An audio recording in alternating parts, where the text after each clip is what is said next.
Here's how to install the Diigo toolbar in Firefox. Step 1, I'm going to go to Diigo.com and I'll choose sign in.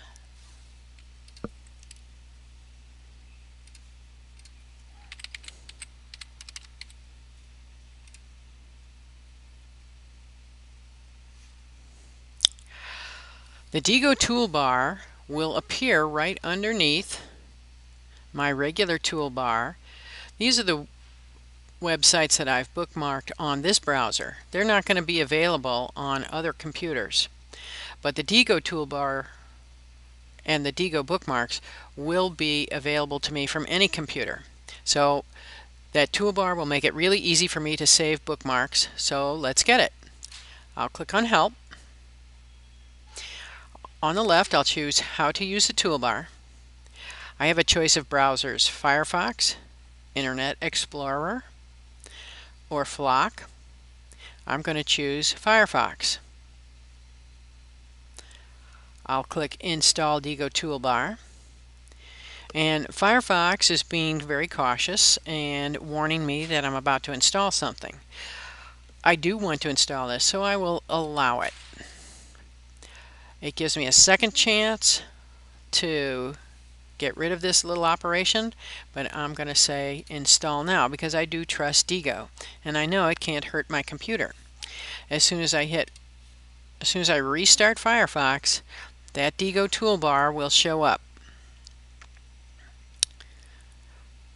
That's going to allow me to set bookmarks, edit my bookmarks, and there's lots of other functions that it can do.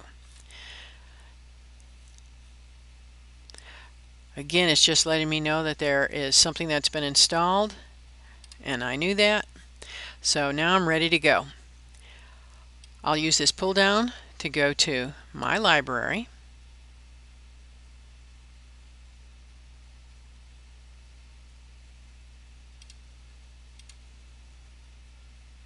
There we go.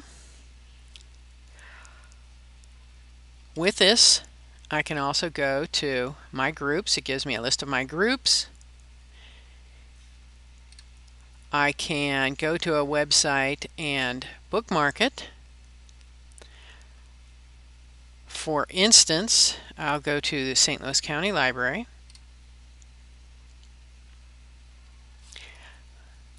I'd like to check out new children's fiction. And I would like to keep this page as one of my bookmarks. With one click, I can bookmark it. If I would like, I can have a second click, and then I can put in a description and some tags. Those tags are a big help because they help me to search through my bookmarks. Then I can hit save. Evidently I just unclicked that stuff, so I'll put it back in.